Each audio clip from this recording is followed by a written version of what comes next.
দিনাজপুরের 50 শয্যা বিশিষ্ট হাকিমপুর উপজেলা স্বাস্থ্য কমপ্লেক্স, যেখানে 10 জন চিকিৎসকের চাহিদা হলেও আছে মাত্র 2 জন। চিকিৎসক সংকটে পর্যাপ্ত চিকিৎসা সেবা থেকে বঞ্চিত হচ্ছেন উপজেলার হাজারো মানুষ। সংশ্লিষ্ট দপ্তরের চিকিৎসকের চাহিদাপত্র পাঠানো হয়েছে বলে জানিয়েছেন হাসপাতাল কর্তৃপক্ষ। 3 ইউনিয়ন ও 1 পৌরসভা নিয়ে গঠিত হাকিমপুর উপজেলা স্বাস্থ্য কমপ্লেক্স। প্রতিদিন এই হাসপাতালের বহির্বিভাগে চিকিৎসা সেবা নিতে আসেন 400 থেকে 500 জন এবং জরুরি বিভাগে আসেন শতাধিক। দীর্ঘদিন ধরে এসব রোগীকে সেবা দিচ্ছেন মাত্র 2 জন মেডিকেল অফিসার। বর্তমানে আবহাওয়ার পরিবর্তনজনিত কারণে সর্দি, জ্বর ও কাশিতে আক্রান্ত হচ্ছেন এই অঞ্চলের মানুষ। তাদের সেবা দিতে হিমশিম খাচ্ছেন 2 চিকিৎসক। সংশ্লিষ্টরা বলছেন, মাত্র 2 জন চিকিৎসক দিয়ে সেবা দেয়া কঠিন হয়ে যাচ্ছে।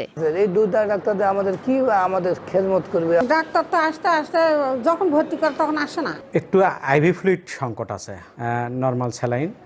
সব মশার বিরুদ্ধে সুরক্ষা দিতে এলো বসুন্ধরা এক্সট্রিম অ্যারোসল, মশার বিরুদ্ধে এক্সট্রিম সুরক্ষা। চিকিৎসকরা বলছেন, চিকিৎসক সংকটে এই উপজেলার মানুষ সেবা থেকে বঞ্চিত হচ্ছে। বাস্তবতা হচ্ছে 2 জন মেডিকেল অফিসারের পক্ষে অসম্ভব যে তারা 24 ঘন্টা 24/7 সার্ভিস দিবেন। রোগীরা যে পরিমাণ এক্সপেকটেশন নিয়ে আমাদের কাছে আসবে, আমাদের এই ম্যান পাওয়ারে আসলে অসম্ভব যে আমরা সেই এক্সপেকটেশন তাদের পূরণ করতে পারব।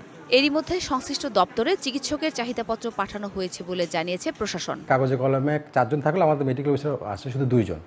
তো 2 জন মেডিকেল অফিসার দিয়ে আসলে আমাদের কাজ চালানো খুবই কষ্টকর হয়ে দাঁড়িয়েছে। ডাক্তারের চাহিদা চেয়ে আমরা চিঠি দিয়েছি উদ্বোধন কর্তৃপক্ষকে। দ্রুত চিকিৎসক সংকট কাটিয়ে সেবা প্রত্যাশীদের দুর্ভোগ কমবে, এমনটাই আশা স্থানীয়দের। DBC news desk.